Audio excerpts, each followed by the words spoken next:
Bon riche jeudi, mes belles merveilleuses. J'espère que vous allez bien. Alors, quand même, une heure, on commence à se pratiquer pour... Bon, c'est vrai, nous, on va reculer l'heure. Bon, alors, on est quand même riche jeudi, une heure en retard, on le sait. Et en plus, je vous ai ajouté quelques minutes de retard. C'est pour tester tous les enseignements qu'on fait ensemble. Donc, est-ce qu'on les met en pratique? Est-ce qu'on est bienveillante, résiliente? Alors, je vous confirme que oui, j'espère que vous allez bien. Dites-moi bonjour quand vous connectez. Je vais faire mon cellulaire pour être certaine. Alors, riche sujet aujourd'hui en cette merveilleuse journée d'Halloween.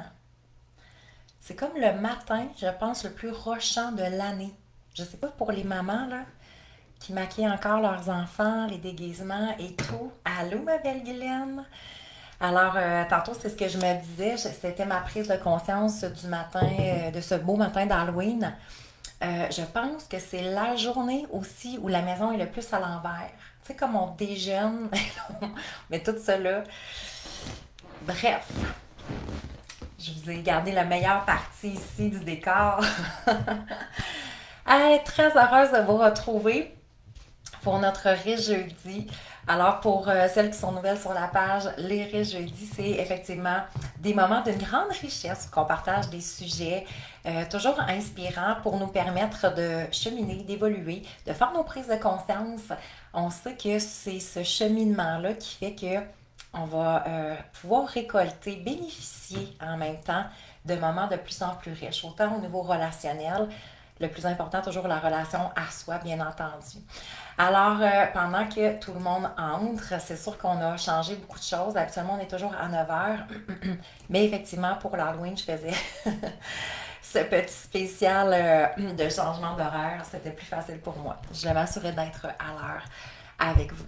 Alors, juste, qu'est-ce qui s'en vient? Qu'est-ce qui s'en vient? On l'a dit l'autre fois, il s'en vient plein de belles choses. Mais entre autres, la semaine prochaine, on va être ensemble en live du 6, 7, 8 novembre, directement ici sur ma page pro. Donc, mon couple en lumière, sixième cohorte. C'est beau!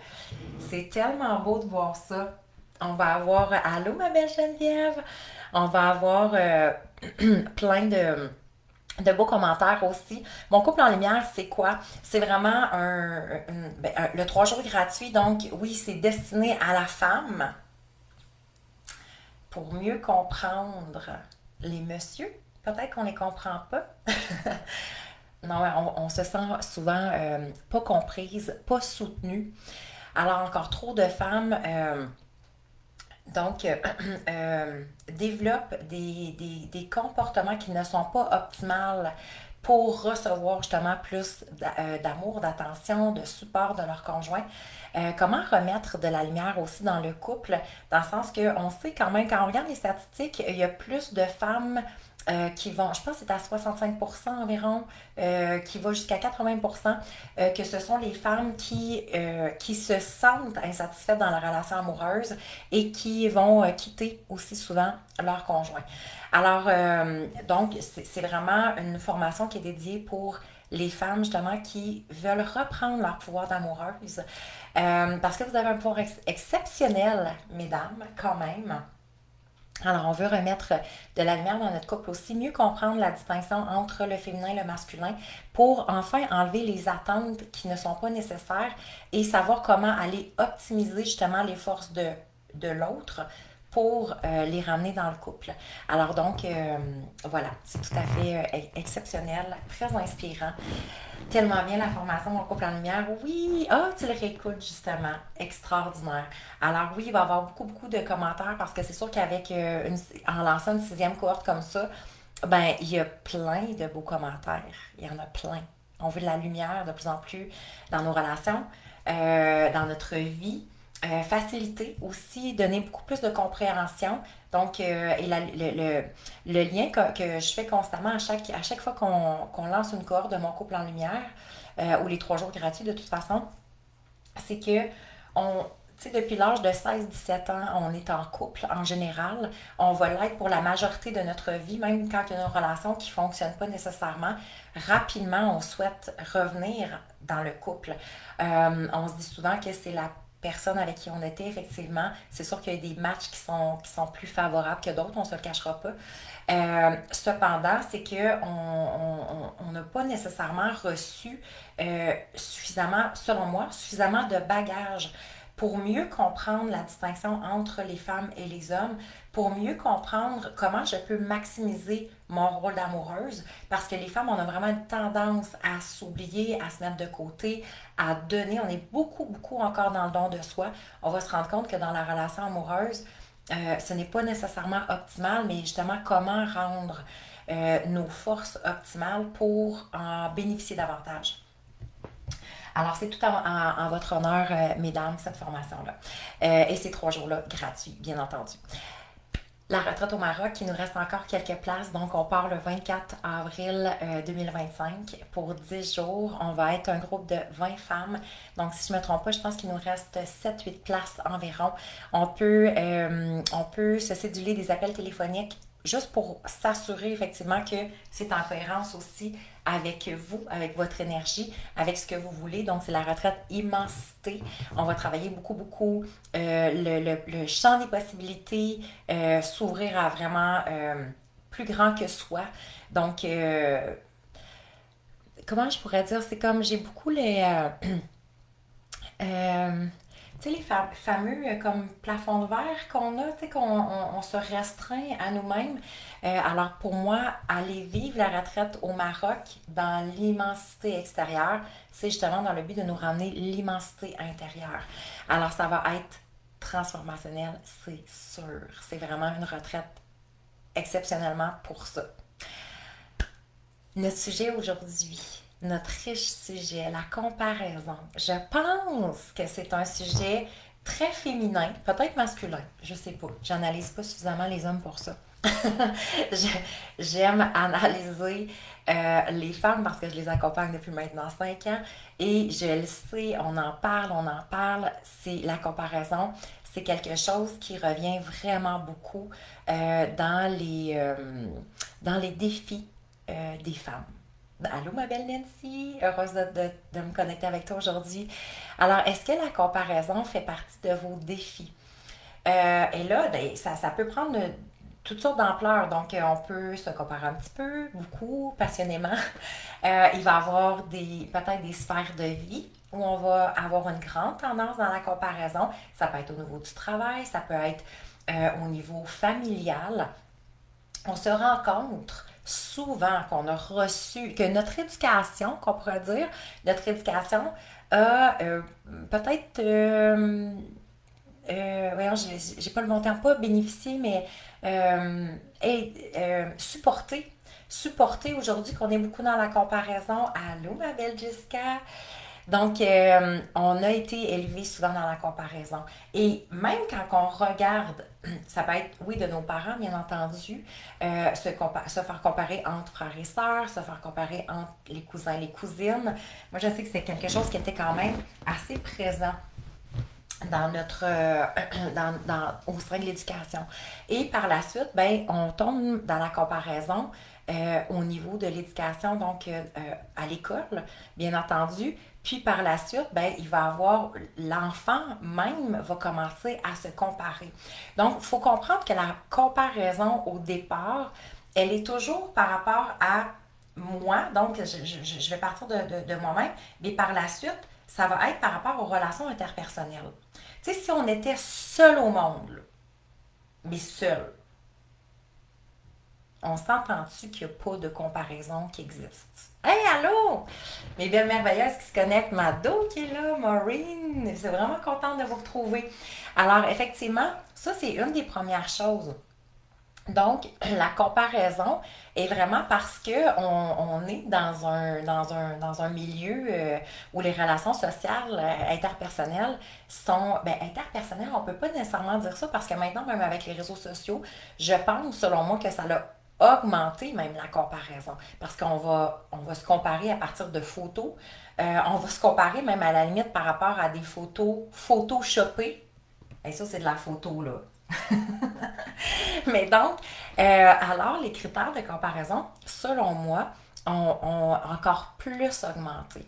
Est-ce que c'est quelque chose qui fait partie de votre vie? On le sait, là, la comparaison, en tout cas pour l'avoir vécu, c'est vraiment quelque chose d'inconfortable, là. On se le cache pas, c'est vraiment désagréable de vivre la comparaison parce qu'on va toucher à quelque chose là, à ce moment-là. Qu'est-ce qu'on touche quand on commence à se comparer? Là, il faut comprendre aussi que un ne va pas aller sans l'autre. OK? Si je me compare à moi, OK, donc je mets une personne, une situation, et je me compare, je vais être en dessous, je peux pas toujours rester en dessous. Le cerveau a l'incapacité, OK, c'est tellement inconfortable, la comparaison, et donc ce sentiment-là de se sentir inférieur. Donc, on va aller vers le plus. On va passer, donc, on va jouer, là, ça va être comme le yo-yo. OK? Alors, si je me sens moins, c'est sûr qu'à un moment donné, mon cerveau, là, c'est la beauté avec notre cerveau. Le mien s'appelle Roger. Donc, c'est pas vous, c'est votre cerveau. Vous avez juste à dire, ah ben, un principe de responsabilité pour celles qui ont fait les formations avec moi. Alors, notre cerveau va bien entendu développer des mécanismes. Donc, hein, si on est sur le pilote automatique, le cerveau, comment il fonctionne, c'est que lui, il cherche toujours la façon de se sortir en quelque sorte de situations qui ne sont pas nécessairement à notre avantage. D'où l'importance d'aller beaucoup dans la conscience pour que c'est ma conscience qui doit gérer mon cerveau et non mon cerveau qui gère ma conscience. OK? Alors, quand on est dans le processus de comparaison et qu'on le vit sur le pilote automatique, ben effectivement, ça va être un des résultats qu'on va vivre en quelque sorte. Donc, il va y avoir l'inconfort qui va s'activer automatiquement. Et à partir de cet inconfort-là, le cerveau fait comme, OK, je ne peux pas rester là-dedans parce que c'est trop souffrant. Et un des comportements du cerveau, c'est de protéger la survie. Alors, dès qu'on touche des sources de souffrance, pour lui, c'est comme, c'est tellement inconfortable qu'il se dit, OK, je peux pas rester là-dedans parce que le mode survie pour lui embarque. Et c'est à ce moment-là qu'il va trouver un comportement, une situation, une action. Et là, c'est vraiment sur le pilote automatique. Donc, on peut le faire. C'est là que les gens souvent vont faire comme un peu n'importe quoi parce que c'est le mode primitif qui embarque. Et c'est ce qu'on va voir à travers les différents sentiments et complexes d'infériorité et de supériorité aujourd'hui. OK? Alors, c'est beau, ça va être, ça va être beau de vivre la, la comparaison dans sa pleine conscience. OK? Parce qu'on va pouvoir aller puiser du positif par rapport à la comparaison. Sincèrement, je crois, OK, que s'il n'avait plus de femmes, on va parler au féminin parce que donc on est dans notre monde de femmes présentement, OK? Si les femmes cessaient de se comparer, imaginez qu'est-ce qu'à long terme, à moyen terme, court terme même, et à un niveau vraiment plus grand que nous, qu'est-ce qu'il y aurait comme différence s'il n'y avait plus de comparaison? OK? Parce que quand justement, tantôt quand je vous disais, le cerveau trouve ça tellement désagréable de vivre ce sentiment-là que ce qui va activer rapidement, ça va être quoi? Hein? Il ne peut pas vivre dans l'inconfort. Alors, il va commencer à juger, à critiquer et à vouloir diminuer la personne à qui il se compare. Et c'est là qu'il va avoir une tendance de OK, je peux pas me sentir inférieur, donc je vais essayer de diminuer l'autre, diminuer sa lumière pour me sentir supérieur. Et c'est pour ça que les jugements, les critiques existent. Parce que sinon, si je le vis en pleine conscience, je fais comme oh my god, je suis en train de me comparer, j'aurais pas besoin de jeter ce poison-là nécessairement sur quelqu'un d'autre. OK? Alors, ça ferait une énorme différence. Euh, le fait que, donc, quand la comparaison s'active, qu'est-ce que ça dit à l'intérieur de soi? Ça dit, il me manque quelque chose. OK? Et la comparaison, pourquoi qu'on lui donne autant d'ampleur, c'est que le cerveau, à ce moment-là, OK, si c'est pas dans la pleine conscience, mais à ce moment-là, le fait qu'il a le sentiment qu'il lui manque quelque chose, il y a aussi, comment on pourrait dire, une forme de c'est trop gros pour moi. OK, donc je regarde la personne et je tombe dans une comparaison, par exemple, d'infériorité. Et là, en observant la personne, il y a quelque chose qui va faire, et ça peut être très très rapide, là, mais qui va faire comme, oh mon Dieu, ce serait, pour moi, ce serait trop, c'est inaccessible, inatteignable, je pourrais pas. OK? Et là, on va retenir ce palier-là parce que c'est là qu'il peut y avoir différents éléments qui vont venir s'activer à ce moment-là. OK? Juste avant. Donc, comparaison, sentiment de manque à l'intérieur, sentiment d'infériorité. Il va avoir et c'est là que justement, quand le cerveau va compenser une forme de validation, comment on pourrait dire? Quand le cerveau essaie d'aller contacter la supériorité, il va avoir comme une validation sociale. OK? Et là, c'est tricky, c'est très subtil parce que dès que le cerveau fait comme OK, d'abord, je vais critiquer cette personne-là, je vais essayer de la diminuer et je vais me sentir supérieure de façon inconsciente, là, que c'est pas vrai de toute façon. OK? C'est le cerveau qui crée cette image-là de supériorité. Et à ce moment-là, il va avoir un boost de dopamine qui fait comme j'ai réussi. Tu sais, dans le fond, j'ai réussi à tellement teinter l'image de la personne, revisiter à la baisse cette personne-là, l'image qu'elle projetait sur moi, que le cerveau fait comme ah, j'ai réussi, je peux me sentir comme supérieure. OK? Tout ça là, se passe dans des fractions de secondes. C'est magnifique en même temps de réaliser ces éléments-là. Parce que dès que je l'amène à la conscience, c'est pour ça que les riches, je dis, c'est aussi riche. Dès que je l'apporte à ma conscience, je n'aurai plus besoin de le vivre de la même façon. Donc, à la place de juste que ce soit sur le pilote automatique, puis ma séquence neuronale s'active, c'est que, j'ai monté ça à ma conscience et faire que, oh, j'allais justement critiquer, j'allais diminuer la personne, j'essayais d'éteindre cette lumière-là pour essayer de me remonter, parce que c'est mon cerveau qui avait pris le dessus. Puis il venait de contacter la souffrance, qu'il y avait le sentiment qu'il me manquait quelque chose, il y avait le sentiment que je me sentais inférieure, et c'est à moi de dire non, non, non, non, stop, je veux pas aller là. OK? Parce que je suis une femme de grande valeur et je n'ai pas besoin d'aller dans la comparaison négative ou de ternir ma propre valeur. Parce que quand on est dans la comparaison et on se sous-estime, on est en train de ternir notre propre valeur. C'est plus là qu'on veut aller maintenant. OK?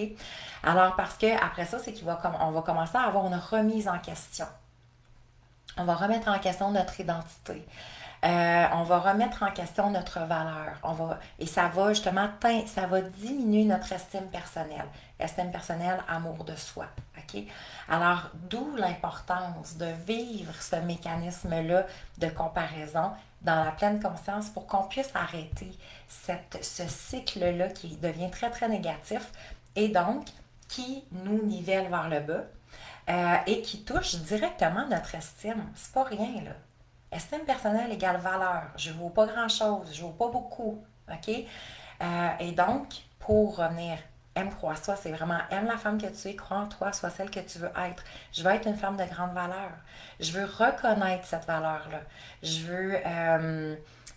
Je reconnais que je suis une femme en évolution qui vit des émotions, qui touche des souffrances, mais je ne suis pas ces souffrances, je ne suis pas ces émotions-là. OK? Alors, on va s'élever au-delà, au-dessus de tout ça. Alors, quand que je remets mon identité en question, effectivement, ça touche ma valeur personnelle, mon estime, mais en plus, ça l'active un stress. Donc, un stress émotionnel. Et là, on vient activer toute la région limbique qui génère les émotions. Alors, ça devient très subtil. Là. Tout se fait vraiment tellement rapidement. Mais la comparaison va faire en sorte on va nourrir encore plus de stress dans notre journée. Selon moi, je pense qu'on a déjà suffisamment pour pouvoir s'épargner ce stress-là, OK? Et là, qu'est-ce qui va arriver? Comparaison, comparaison, comparaison, OK? Le stress qui embarque, diminution de l'estime personnelle, remise en question de qui je suis, et ça va faire, c'est des femmes qui, on devient avec une identité très fluctuante. Ça veut dire qu'il y a des journées, c'est comme ah, je suis fière de moi parce que j'ai le regard des autres, parce que je me sens importante, parce que je me sens validée. Et dès que ça part, qu'est-ce qui va arriver? C'est comme, OK, j'ai plus d'estime, j'ai plus de confiance, quelqu'un m'a critiqué, quelqu'un m'a jugé, je trouve que les autres sont supérieurs à moi ou réussissent mieux que moi et fou, je nivelle vers le bas. Ça veut dire que je vais me retrouver vraiment dans une identité fluctuante. Je ne sais pas trop qui je suis parce que j'existe à travers les yeux des autres. OK? Et justement, on veut s'assurer de créer, quand je parle de la posture identitaire, donc la posture identitaire, c'est qui je suis. C'est pas, j'ai pas besoin de savoir qui je suis aux yeux des autres. J'ai besoin de savoir qui je suis à mes propres yeux. Quelles sont mes forces, quelles sont mes faiblesses. Euh, c'est à moi que j'ai besoin de me valider moi-même. Ça veut dire que je peux recevoir une critique, la personne a le droit de penser qu'est-ce qu'elle veut. Il y a des gens qui vont m'aimer vraiment beaucoup et il y a vraiment des gens qui vont pas m'aimer et vraiment beaucoup aussi. Donc, est-ce que ça fait de moi que je suis une personne moins bonne, une personne moins qui se réalise moins, qui a moins d'estime, qui a moins de valeur? OK? Quand vous allez dans un magasin, on va dans une boutique. Je les ai faites les boutiques avec mes filles à Paris. Il y a des choses qu'on va avoir un coup de cœur. Ça va faire comme oh wow, ça j'aimerais vraiment ça. Et il y a des choses comme non, moi ça me convient pas. Même si la valeur est extraordinaire. Là. On est allé dans les Gucci, Prada, Dior, etc. Puis il y avait des choses, c'est comme, regarde même à 8 000 $, là, genre je me l'achèterais pas, je trouve pas ça beau. OK? Est-ce que ça fait que ce sac à main-là a moins de valeur? Non, c'est juste que moi, c'est pas de mon goût. Mais dans les relations interpersonnelles, ça va être exactement la même chose. Donc, il y a des gens pour qui c'est comme, ils vont se reconnaître à travers nous. On va avoir plein de points en commun. On va avoir une facilité, ça va être fluide, sentiment d'appartenance parce qu'on a des valeurs similaires. Et là, ça fait comme, waouh, j'aime vraiment être en présence de cette personne-là. Et il y a des gens que ça fait comme, ah, c'est juste différent, c'est moins fluide, ça coule moins. Ça ne veut pas dire que cette personne-là, je ne l'aime pas, je ne l'apprécie pas, mais effectivement, je me rends compte qu'avec Madame ou Monsieur X puis Madame Monsieur Y, ben c'est pas la même qualité relationnelle. OK? Parce qu'il y en a un que c'est plus facile, puis une autre personne, ça va être plus difficile. Et donc, c'est important de comprendre qu'il y a des gens avec qui on va avoir beaucoup plus de facilité et donc on va se sentir, oui, plus apprécié, peut-être plus de valeur, mais en même temps, il y a des gens qui, on va sentir complètement l'inverse. Est-ce que ça fait de vous une personne qui est en train de perdre sa valeur? Non. OK?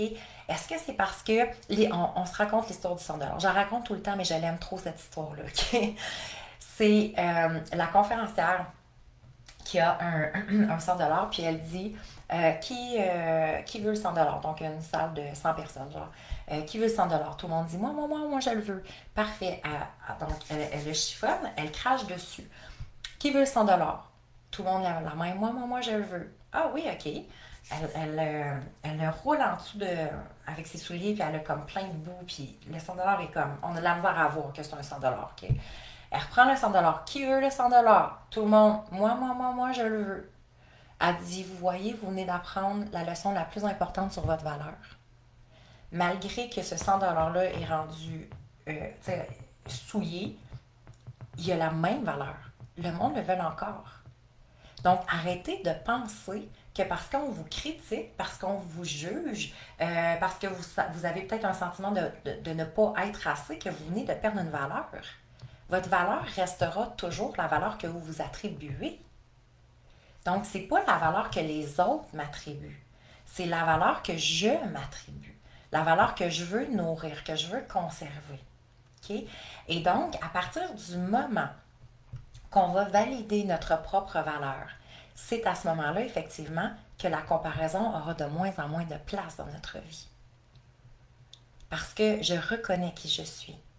J'ai même pas besoin de me comparer. J'ai pas besoin de penser que je suis moins que cette personne-là. OK? Et après ça, ça va être le questionnement de est-ce que j'ai la capacité de vouloir faire les choses, de me rendre à la même place que la personne. Moi, je dis toujours la comparaison pour vraiment faire mourir la comparaison, ça va être de passer à l'inspiration. Plus que je vais m'inspirer des gens qui m'entourent, alors ça m'enlève absolument rien dans ma valeur.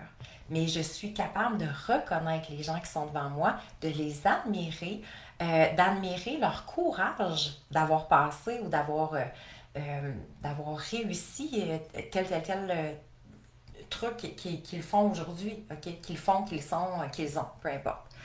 Ce que les autres pensent de nous ne nous appartiennent pas. Non, effectivement, Jessica. Et je sais que c'est un des plus grands défis. Un des plus grands défis des gens. Parce que on est habitué. Hein, et c'est vraiment la façon dont on a grandi. On a été habitué de se faire confirmer. Dans le fond, on a comme créé l'identité à partir du reflet qu'on recevait au départ de nos parents. Après ça, ça a été des professeurs, des gens qui nous entouraient. Ça a passé après par un amoureux, une amoureuse et des amis. Et on a toujours fonctionné de cette façon-là. Ça voulait dire que la petite fille qu'on était, lorsque ses parents confirmaient « Wow, t'es vraiment une bonne petite fille parce que t'as fait telle chose. Maman est fière de toi, papa est fier de toi. » Qu'est-ce que ça fait? Ça fait comme « Oh, wow! » Ça, c'est comme le signe que je suis sur la bonne voie. OK? Et donc, que j'ai de la valeur parce que je suis aimée, je reçois des compliments. Donc, on sait que l'enfant a besoin d'amour pour grandir, pour se développer à tous les niveaux, psychologiquement, émotionnellement, physiquement. Donc, ça fait en sorte que le cerveau, lui, il les fait les liens là. Plus que je suis confirmée dans qui je suis, donc plus que ça confirme que j'évolue dans la bonne direction. Mais la majorité des adultes, on fonctionne encore de cette façon-là. Et c'est ce qui va devenir la partie très, très fragile. Parce que en même temps, et c'est là que ça veut dire que tout ce que je reçois euh, comme, euh, comme retour, je vais le prendre en considération. Alors, ça veut dire que si c'est positif, ça fait comme oh wow, ok, je suis sur la bonne voie, ça va bien. Mais si c'est négatif, c'est comme ok, mais là, ça va pas, fait qu'il faut que je me réoriente ou il faut que euh, me perfectionne. Et c'est là qu'on va développer aussi beaucoup, beaucoup le pattern de perfection. OK? Donc, les perfectionnistes, on va s'en demander encore plus pour s'assurer de ne pas déplaire. OK? Et la barre va toujours devenir de plus en plus haute. Allô, ma belle André? Je suis contente de te voir. Le parfait doux rappel sur notre propre valeur, oui, malgré les aléas de la vie que tu viens de faire tellement. Effectivement, parce que c'est pas ce ne sont ni les événements de notre vie qui devraient définir qui nous sommes. En principe, ça ne dit absolument rien sur nous. OK? Mais je le vois beaucoup, entre autres, suite à une séparation, séparée sereine. Hein, comment les femmes, ils ont le sentiment d'avoir perdu complètement leur valeur. Et pourtant, elles restent les mêmes 100 $. Moi, j'ai upgradé à 1 million. Ça pourrait être 1 milliard. À l'infini. OK? L'être humain, on ne peut pas se mettre un chiffre dessus. Mais ce que je veux dire, c'est qu'on a une immense valeur. Et c'est pas parce qu'on vit une situation, que ce soit, je sais pas, une mise à pied, que ce soit des pertes financières. Je parlais justement l'autre fois avec quelqu'un qui avait fait faillite. Donc, ça ne devrait pas toucher à notre valeur. Parce que c'est quelque chose, ce sont des événements de la vie. Mais donc, plus qu'on est ancré dans notre posture identitaire, plus que je reconnais cette valeur intérieure qui est intrinsèque à moi. La valeur est quelque chose d'immuable. OK? Donc, d'où l'importance de venir vraiment la solidifier, la travailler. Alors, si on voyait les avantages de la comparaison, OK? C'est ça, moi, je vous suggère beaucoup, beaucoup dans l'inspiration, mais on va le voir quand même d'un côté peut-être de certaines habitudes qu'on a. OK? Donc, si on a cette tendance-là à aller dans la comparaison. Alors, ce qu'on a vu, c'est effectivement, dès qu'on touche au sentiment de comparaison, ça va déclencher, dans le fond, le sentiment d'infériorité. Comme du cause à effet. Bien, du cause à effet. Tant aussi longtemps qu'on ne la met pas à notre conscience, c'est la beauté. Parce qu'à partir du moment que je l'apporte à ma conscience, j'aurais plus besoin de revivre constamment les mêmes séquences neuronales. OK? Mais donc, au départ, comparaison, pour le cerveau, il me manque quelque chose, j'ai un sentiment d'infériorité. Okay? C'est exactement ce qui va se passer. Et comme je vous ai dit, le cerveau n'a pas la capacité de vivre longtemps dans ce sentiment-là. Pourquoi? Parce que ça vient activer en quelque sorte le mode survie, l'inconfort, les souffrances. Et dès que le cerveau touche les souffrances, c'est effectivement remise en question de l'identité. Et donc, ce sont ces deux rôles là, au niveau du comportement. OK? Alors lui, il doit s'assurer, c'est comme, et là, c'est le mode, là, je sais pas si vous le sentez, mais il y a quelque chose qui va s'activer avec comment je pourrais dire, le mode pas de survie, j'ai pas le mot, comme de panique, là, en quelque sorte. C'est comme, oh mon Dieu, vite, vite, vite, il faut que je me sorte de cette situation-là, c'est trop inconfortable. Hein? Dès qu'on touche quelque chose qui est inconfortable, le cerveau veut passer là, rapidement, de moi un plan B, C, D, E, F, G. Là. C'est comme vite, vite, vite. Et c'est là que on va faire absolument n'importe quoi, si je suis pas dans la conscience, pour avoir le show de dopamine qui va faire comme oh my god, je m'en suis sortie. OK?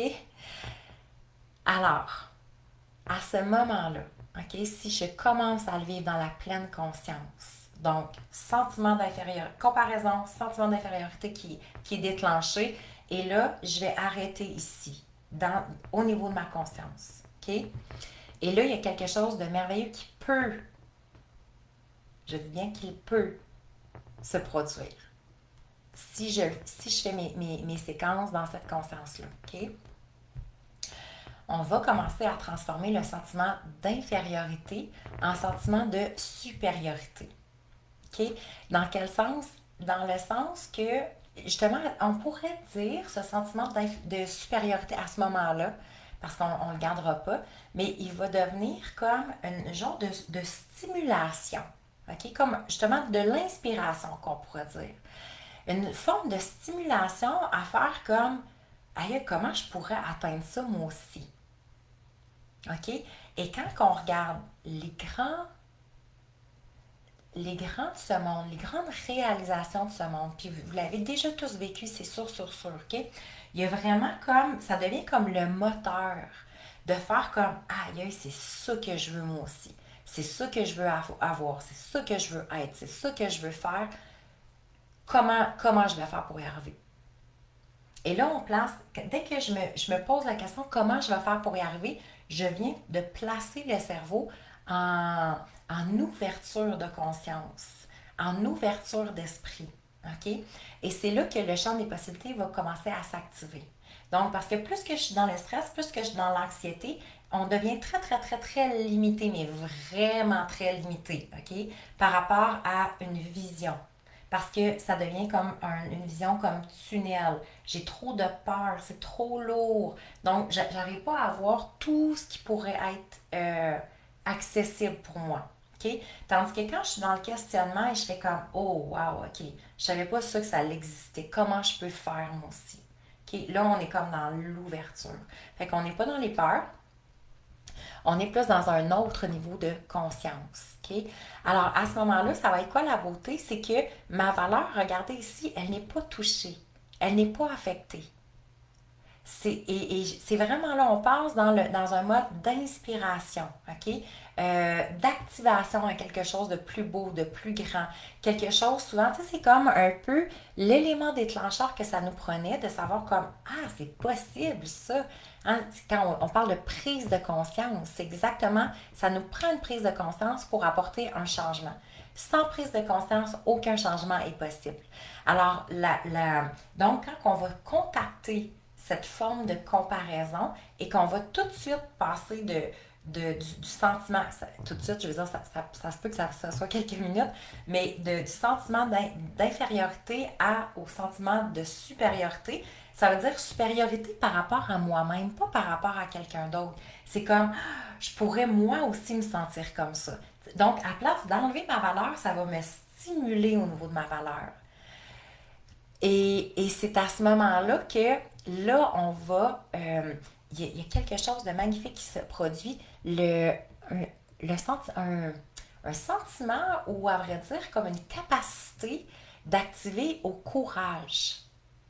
Le courage de se lancer, le courage d'atteindre plus, le courage d'apporter justement ces changements-là. Et ça prend le courage. Le courage, tu sais, quand on parle des trois cerveaux, cerveau de la tête, bien entendu. Donc, cerveau de la tête qui pourrait être justement plus dans l'analyse, dans la comparaison. OK, c'est vraiment lui qui va avoir l'information. Cerveau du cœur, c'est comme lui qui va passer à l'inspiration de faire comme oh my God, wow, j'aime ça, c'est ça que je veux aussi. Je veux être, je veux faire, je veux avoir. OK, peu importe. Alors, on va activer le cerveau du cœur et le cerveau entérique, qui est le troisième cerveau, qui est le cerveau le plus souvent oublié. OK? Pour ça, peut-être première fois qu'on parle des trois cerveaux, dans le fond, c'est qu'on sait maintenant qu'il y a une quantité de neurones très importante à ces trois endroits-là et qui aujourd'hui ont été révélés là, comme trois cerveaux, donc trois formes d'intelligence. OK, oui, je cherchais mes mots. Cerveau entérique qui est tout au niveau de l'identité et aussi du courage. Donc, il y a une expression genre le courage au ventre ou quelque chose comme ça, je ne me souviens plus exactement. Mais et c'est là on va venir activer notre troisième cerveau et ça va faire comme wow. OK? Alors, vous voyez, on va aller contacter nos trois formes d'intelligence pour pouvoir passer à un niveau supérieur. Alors, s'assurer que ce sentiment-là, qui va être très rapide de comparaison, va tout de suite devenir un tremplin, un tremplin vraiment très grand vers la pleine réalisation. OK? Alors, je veux qu'à partir de maintenant, c'est un ordre, je souhaite, à partir de maintenant, que vous puissiez vivre la comparaison de cette façon-là. OK? Et à vrai dire, à un moment donné, c'est qu'on n'utilisera même plus le mot comparaison, ça va devenir juste de l'inspiration. On n'aura plus besoin de passer nécessairement par le niveau de souffrance. Parce que moins qu'on va vivre les souffrances, c'est toujours, pouf, je suis capable de toujours aller vers le haut. OK? De m'élever davantage. OK? Vraiment très intéressant, génial. Je suis contente, Valérie, que ça résonne pour toi aussi. Et à ce moment-là, c'est que justement, et pour moi, c'est ça la femme de grande valeur. Hein, le M croix soi, c'est vraiment, on développe de plus en plus la femme de grande valeur que nous sommes. J'ai plus besoin de m'intimider. J'ai plus besoin de penser que je suis moins que les autres. J'ai plus besoin d'aller me niveler vers le bas. Je reconnais, la femme de grande valeur se reconnaît dans toute sa force, dans toute sa splendeur, dans toute sa grandeur. Elle est capable de reconnaître sa véritable estime personnelle. Pas qu'elle en a plus que les autres, mais elle reconnaît qui elle est réellement. OK? Et c'est la beauté. Parce que ça fait une femme pleinement assumée dans qui elle est, pleinement rayonnante dans qui elle est, et justement à inspirer d'autres femmes autour d'elle. C'est tout à fait ça de l'inspiration. Oui, génial. Quand je me pose ces questions, mon cerveau bouille de possibilités, oui, disponibles. Il y a tellement d'idées. Que c'est le brouillard. Il y en a trop, il y a trop d'idées. Mais c'est magnifique d'atteindre, de contacter de plus en plus le champ des possibilités. Parce qu'on est encore trop, on est tellement stimulé par le stress, on est rendu on généralise, le stress est comme rendu socialement normalisé, selon moi. Le stress, l'anxiété, etc. Okay? Ce n'est pas notre nature normale. On n'est pas fait pour être stressé et anxieuse. C'est pas une nature normale. Okay? Donc, on a de cause à effet, on a développé ces patterns-là, qu'on pourrait dire. Mais en même temps, d'où l'importance justement de s'assurer de revenir dans notre plein pouvoir. Donc, notre plein pouvoir, c'est le champ des possibilités. C'est d'ouvrir à quelque chose de plus sain, de plus bienveillant pour nous aussi. OK? Alors, là, OK. Donc, là, on a vu l'inspiration. Mais il faut faire attention, OK? Parce que la ligne devient mince. Il y a deux, quand on ne passe pas, donc quand on n'arrive pas à faire en sorte que ce sentiment-là de comparaison, si on contacte une forme de souffrance, si on n'arrive pas à en faire un tremplin, qu'est-ce qui arrive? Et c'est là que les conséquences vont s'activer. Il y a deux éléments. Ben, oui, il y a deux éléments, on va le nommer comme ça, OK? Deux possibilités. Donc, les gens qui vont développer du sentiment d'infériorité, ils vont développer, si on reste stagnante, stagné à ce niveau-là, ok? Si on stagne à ce niveau-là, ouais, j'ai de la misère avec ma formulation de phrase, si on stagne à ce niveau-là, donc sentiment d'infériorité, ok, là c'est le danger. Et on en voit, ok? Euh, on va passer au complexe d'infériorité. OK? Sentiment d'infériorité, et s'il est nourri, on va passer à un complexe d'infériorité. Et là, on ne veut pas ça. OK? Parce que c'est quoi le complexe d'infériorité? Là, c'est que c'est rendu notre cause, c'est rendu notre raison. OK? Complexe d'infériorité, on pourrait dire, on est beaucoup dans la victimisation. Pauvre de moi, je suis pas chanceuse. Pour moi, c'est pas possible ça. Je pourrais jamais atteindre ça. Non, oui, mais c'est parce que, tu sais, moi, mon enfance, puis mes parents, puis mon ex, oui, mais c'est parce que j'ai vécu un divorce, je sais pas moi, une peine d'amour quand j'avais 18 ans, j'ai perdu ma maison, j'ai perdu ci, il va y avoir toutes sortes de raisons. OK? Et quand on est justement brouillé par toutes les raisons, et c'est comme si là, le cerveau va créer une identité autour de ça. Et donc, c'est là qu'on va développer le complexe d'infériorité. Alors, on est beaucoup dans. Il y a toujours une raison pour la victimisation, oui, tout à fait. Il y a toujours une raison pour laquelle hein, pour laquelle je peux pas, pour laquelle je me sens comme ça, pour laquelle. Donc, c'est toujours appuyé sur ce sentiment-là. OK? Alors, ça, c'est un red flag aussi. Et c'est correct. Ça se peut que je me reconnaisse là-dedans. Il y a des périodes, il peut y avoir des périodes, on peut avoir développé cette habitude-là aussi. Ça peut être l'éducation qu'on a reçue, puis voilà, je me sens comme ça aujourd'hui, et c'est parfait, là. Il n'y a jamais de correct ou pas correct. Okay? La seule chose, c'est est-ce que je veux rester là-dedans? C'est ça la question. Okay? Parce qu'effectivement, ça va faire en sorte que je me vois toujours plus petite. Je me vois toujours plus faible que les autres. Je me vois plus fragile. Et donc, je reconnais, là, je suis vraiment loin de reconnaître ma valeur. Qu'est-ce qui arrive quand on est dans ce genre de sentiment-là, de complexe-là? On va se retrouver souvent avec des bourreaux. Hein? Bourreaux dans quel sens? Dans le sens des relations interpersonnelles avec une personne qui va être dans le contrôle. T'sais, on va utiliser contrôle plutôt que bourreau. Okay? On est dans sauveuse, bourreau, victime là, dans ce rôle-là. Okay? C'était dans ce trio-là. C'était comme ça que je voulais l'apporter. Donc, on va être, on va se retrouver souvent dans des relations où les gens vont prendre le dessus sur nous.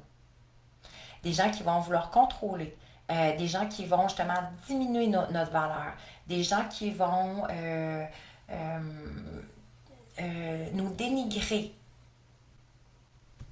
parce qu'on le fait nous-mêmes. Alors, c'est sûr que si j'ai cette tendance-là à me dénigrer, à trouver que je ne suis pas à la hauteur, à trouver que je ne suis pas assez, pauvre de moi, bien, en plus, la vie va m'envoyer du monde. C'est souvent ça, des fois on se dit coudon. Par où qu'on commence par s'en sortir? Et c'est là la beauté quand on dit tout part de soi. Donc, j'ai pas besoin de changer mon environnement. J'ai juste besoin de me changer. Et effectivement, que tout l'environnement va changer aussi. Et les relations, entre autres. Mais donc, et alors c'est comme ça souvent que je peux savoir, est-ce que j'ai cette tendance-là au complexe d'infériorité? Et ça va jouer sur les relations que j'ai autour de moi. OK? Donc, si je trouve que c'est vrai que je suis quand même entourée de gens contrôlants, de gens qui sont pas super gentils avec moi, de gens, on dirait comme qui abusent un peu, ben probablement que ça veut dire qu'il y a une partie de moi, du moins en tout cas, où mon identité retient quelque chose que je suis fragile. Je ne serais pas capable de. OK? Et ça, c'est une magnifique prise de conscience. Parce que, on se souvient, dès que je fais ma prise de conscience, ça veut dire que je peux passer à l'autre niveau, le changement. Du complexe d'infériorité. Donc là, il va y avoir comme deux éléments. OK? Complexe d'infériorité. Alors, soit que je reste ici, et effectivement, la façon dont je peux m'en rendre facilement compte, ça va être les gens qui vont être autour de moi, qui vont graviter autour de moi. OK? Et là, il va y avoir des gens, et c'est peut-être justement le lien que je pourrais faire en même temps, ces deux éléments-là vont se retrouver. Donc, on est complexe d'infériorité. Et là, les gens euh, qui, qui, qui, qui trouvent que c'est trop inconfortable le côté de victimisation, OK? Parce qu'on a vu le cerveau, c'est ça, il n'aime pas tant ça là, de vivre dans la victimisation. Il faut comprendre que les gens qui vivent dans la victimisation, souvent, c'est qu'on a appris euh, à développer des bénéfices. Il y a des bénéfices à être victime. Je vous le confirme, je l'ai été. Et il y avait des bénéfices. Parce que, bon, tu te plains, et là, ben, il y a des gens qui te prennent en charge. Et là, ben, tu sais, il y a bien des choses, tu as peut-être moins de choix à faire dans ta vie. Tu te laisses comme porter ou supporter un peu par les autres. Euh, et donc, ça fait que, ben, les autres les autres choisissent pour toi. Et là, toi, tu fais juste encore plus pour te faire aimer. Et là, bon, ça, on est dans les patterns, là, bien entendu, OK? Et à partir du moment que je suis en mesure de conscientiser que ces bénéfices-là aujourd'hui sont-ils encore nécessaires dans ma vie? Parce que souvent, tu sais, tous les comportements qu'on a développés jusqu'à maintenant, pendant une certaine période de temps, ils ont été nécessaires. Par exemple, j'ai été perfectionniste pendant longtemps, ça a été nécessaire dans ma vie, ça m'a aidé. Nécessaire, utile, je vais dire utile. Ça a été utile dans ma vie. J'ai été victime, ça a été utile à un certain moment dans ma vie. Est-ce qu'aujourd'hui ça l'est encore? Non. Perfectionniste, est-ce que c'est encore utile? Non. Donc, et c'est la beauté de la neuroplasticité. Donc, je peux créer aujourd'hui, je peux faire des mises à jour sur l'identité que je veux créer à partir d'aujourd'hui. C'est pas parce que j'ai été de cette façon-là que j'ai besoin de rester cette femme-là pour le reste de ma vie. C'est pas nécessaire. Si je décide de faire une mise à jour, je la fais tout simplement. OK? Dans toute la conscience que ça prend, bien entendu. Moi, j'ai fait actuellement du ménage autour de moi. Oui, je vois ma valeur, mais pas les autres, alors je respecte ma valeur. Merveilleux. Parce que oui, effectivement, souvent, c'est pour vraiment savoir notre valeur, c'est souvent le reflet qu'on reçoit de l'extérieur. Ça va être un peu une, en tout cas, ça va être une bonne guidance qu'on peut avoir par rapport à ça. Alors, pour en revenir, donc, complexe d'infériorité, pour ceux et celles, les gens qui ont cette difficulté à vivre là-dedans, alors là, ils vont développer le complexe de supériorité. OK? Là, on ne parle plus du tout du même complexe. Là. Complexe d'infériorité, on parle de victimisation, de fragilité et tout. OK, il faut comprendre que les gens qui se placent dans un complexe de supériorité, puis vous allez reconnaître des gens autour de vous, ont un fort sentiment d'infériorité, caché derrière une grande carapace. Donc, ils ont l'air sûrs d'eux, ces personnes-là ont l'air sûres d'elles. C'est des gens même qui vont prendre beaucoup de place, vont parler fort, vont être très à l'aise socialement. Mais effectivement, qu'est-ce qui fait qu'ils développent? Et ça, c'est très inconscient aussi, là, OK? C'est pour ça qu'on dit que chaque personne fait du mieux qu'elle peut avec son niveau de conscience et d'intelligence. Ça ne veut pas dire que c'est des mauvaises personnes. Ça veut dire qu'effectivement, c'est le cerveau qui gère les séquences neuronales et qui a créé l'identité parce que ça ne s'est pas fait dans la conscience nécessairement. Alors, fort sentiment d'infériorité, très important à retenir, caché derrière une grosse carapace de gens qui sont très, très confiants. Et donc, qu'est-ce qui arrive à ce moment-là? C'est que effectivement, ils se sont donc comparés. Ils ont eu le sentiment d'infériorité qui s'est transformé en complexe d'infériorité. Donc, ils ont comme une victimisation en quelque sorte. Et euh, ils n'ont pas justement, parce que quand on est dans les complexes, on n'a pas le courage de changer. OK? Donc, la complexe d'infériorité, dès que la personne se permet le courage de changer, elle sort complètement du complexe. Là. Complexe de supériorité, ça pourrait être la même chose. Mais donc, complexe d'infériorité qui est activé, malaise, mal-être intérieur, et donc y a pas la personne n'a pas le courage de changer. Et là, donc le cerveau essaie de compenser parce que c'est comme trop inconfortable. Et ce sont des gens qui vont se fabriquer, puis là, ça c'est important, là, OK? Se fabriquer une personnalité très forte avec ce qu'ils souhaitent accéder, mais ils ne l'ont pas. Moi, je les appelle les coquilles vides. Hein? Donc, ils ont la carapace, ils ont l'apparence, ils vont être capables de retenir des informations, ils vont mentaliser. Là, vous voyez, tantôt quand on parlait des trois cerveaux, alors, complexe de supériorité, on est juste dans le cerveau de la tête. Ces gens-là sont capables de tenir des discours de toutes sortes de façons, de faire à croire parce qu'ils se croient. Et souvent, on se dit, mais ça prend du temps, là, parfois, avant de comprendre, de découvrir ces personnes-là. Et on se dit, mais la personne croit qu'est-ce qu'elle vient de dire, mais je sais, moi, que c'est pas vrai. Mais oui, parce que elles sont dans un espace de création d'identité qui ne repose sur rien, sur de l'air. OK? Par inconfort. Alors, ils développent le sentiment de supériorité. Et là, ben, le danger, c'est sûr qu'avec ces personnes-là, c'est qu'ils vont vraiment écraser. Fait que là, on va vraiment être avec des personnalités qui écrasent les autres, qui diminuent les autres, parce qu'il faut toujours qu'ils se remontent. Ils sont vraiment dans le complexe.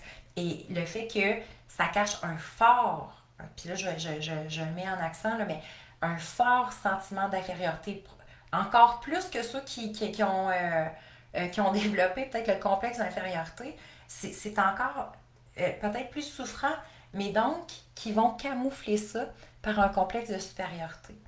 Alors, donc, c'est l'apparence. L'apparence va être très, très forte. Plus qu'on est dans la conscience, vous allez reconnaître. Et probablement, vous reconnaissez déjà des personnes.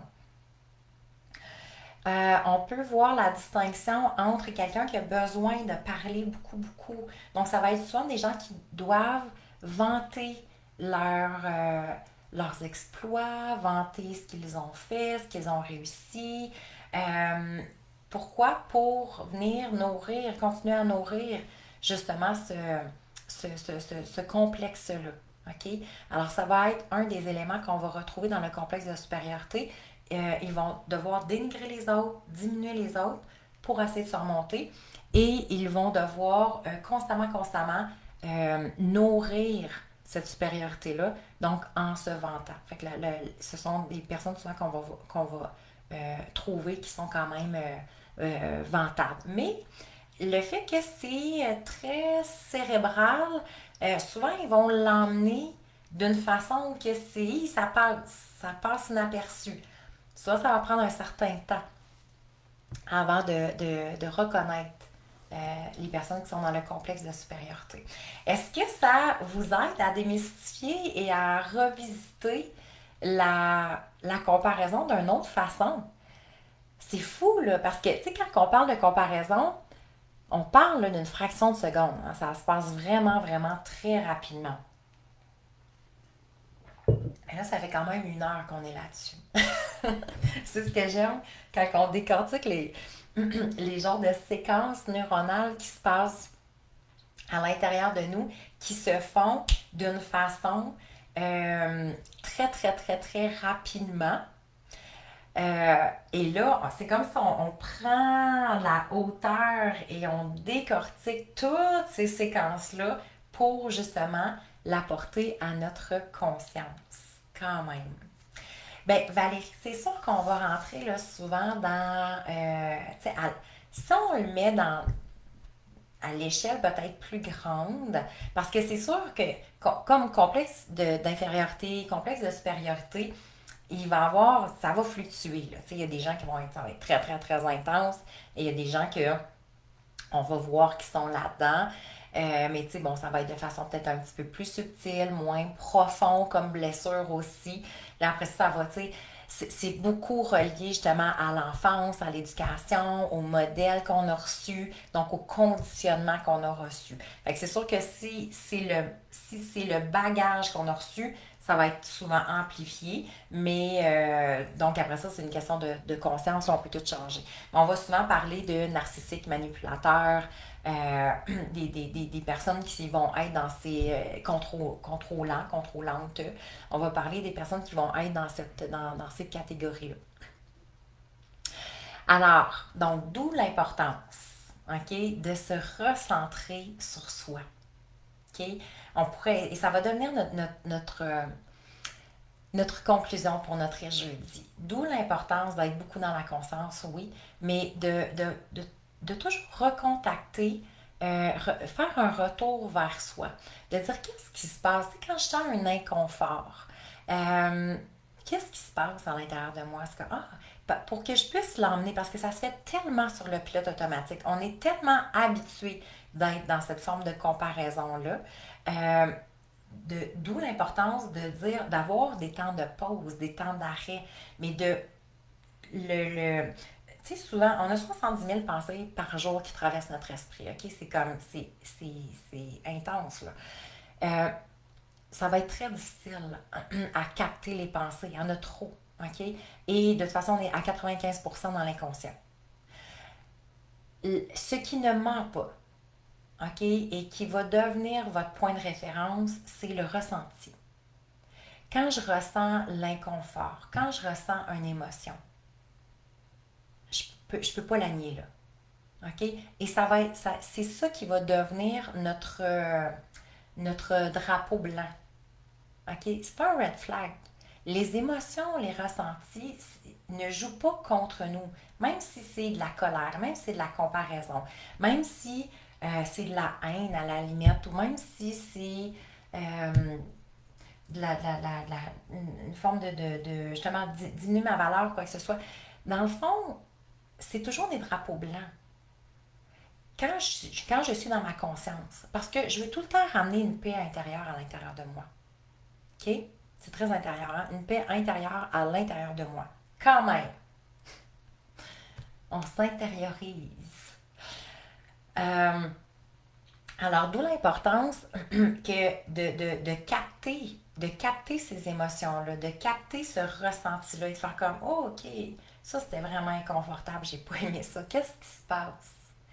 Ah oui, je trouve que cette personne-là, je trouve qu'elle réussit tellement bien. On dirait que ça a tout le temps l'air facile pour elle. OK, parfait. Est-ce que j'ai le sentiment, justement, est-ce que je me diminue par rapport à cette personne-là? Est-ce que je sens que je perds de la valeur quand je regarde les succès ou les réussites de cette personne-là? Où je me situe, moi, par rapport à elle? Si je mettais une échelle de 0 à 10, si vous êtes visuel comme moi, là, il n'y a rien de mieux pour aider. Par exemple, je mets, moi, je la trouve sur l'échelle, moi, je la mettrais sur un 9,5. OK? Puis moi, je me situe où? 5. Oh! OK, je vais venir travailler ma valeur, là. Je vais venir travailler mon inspiration. Comment, moi, je pourrais me sentir aussi sur un 9,5? OK? D'où l'importance de toujours revaloriser votre, votre estime personnelle. Retrouver votre valeur. C'est à l'intérieur de vous. C'est vraiment pas aux yeux des autres que je peux trouver ma valeur. OK? Et plus que vous trouvez votre valeur, plus que vous êtes dans une posture identitaire solide, et donc plus que il y a une stabilité, une cohérence émotionnelle, psychologique, une cohérence même au niveau du bonheur du quotidien. Parce que j'ai vraiment moins de fluctuations. Pourquoi qu'on fluctue autant? Parce que justement, on est beaucoup dans cette comparaison-là. On est beaucoup sur ce que les. Tu sais, tout ce qui va se vivre autour de nous va impacter, sinon constamment, mon propre bonheur. Et c'est pas là qu'on veut aller. OK? Donc, des femmes solides, ancrées. Pas des femmes. Pas avec une carapace.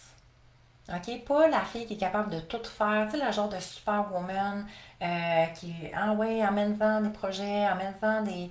Tu sais, puis c'est correct, tout est tout le temps correct, là. OK? C'est pas là qu'on veut aller, mais c'est parce qu'on va être authentique envers soi-même. C'est pas vrai que 365 jours par année, 24 heures sur 24, tout va tout le temps bien. On n'est pas des robots. On a un cœur. On est des femmes merveilleuses. Hey, allô ma belle Suzy. Merci Valérie, j'ai eu la chance de t'écouter une partie. Génial, génial. Je me vois, voilà maintenant, un an ou deux entourée de contrôlants. J'ai vraiment l'impression d'être petite. Oui, effectivement. Puis c'est vrai que maintenant, avec tous tes enseignements, je me sens grande, solide et confiante. J'aime ça. J'aime ça te lire, ma belle André, c'est merveilleux. Alors oui, ça apporte vraiment une différence parce que dès là que, merci pour ton partage, André, parce que qu'est-ce qui arrive quand justement j'ai le sentiment que tout mon environnement, mon entourage, c'est difficile, il y a une partie, on va se sentir impuissante. C'est comme, coudon, j'attire les mauvaises personnes, coudon, les gens autour de moi sont comme ça. Et donc, l'impuissance, c'est, ben, tant aussi longtemps que les autres ne changent pas, je ne pourrais pas changer. Puis c'est vraiment ça qu'on apporte dans mon couple en lumière. Parce qu'il y a trop ce sentiment-là d'impuissance dans les relations amoureuses. La femme, trop, elle n'est pas satisfaite, alors que son conjoint lui fait, ben voyons donc, ma belle chérie, tout va bien. Hein, comment on entend souvent ça, là?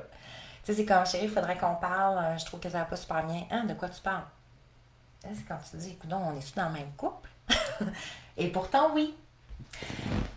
Alors, d'où l'importance de s'assurer effectivement de faire ce retour vers soi, de réaliser que tout part de soi et que si je souhaite m'épanouir, je vais m'épanouir. OK, effectivement. Et après, et surtout quand dans la relation amoureuse, l'autre va s'épanouir aussi, surtout si lui, il ne voit pas nécessairement de problématique. Donc, comment moi, je peux m'assurer que ces problématiques-là vont commencer à jouer à mon avantage et vont devenir un tremplin pour ma pleine réalisation. Hey, allô, Josiane! Depuis que j'ai fait ça, à chaque matin, mon mental est rendu positif, c'est génial. Merci, merci, merci. Alors, assurez-vous d'être à votre service de votre plein épanouissement personnel parce qu'on sait que la comparaison, c'est comme si je donnais mon pouvoir aux autres en même temps. Hein?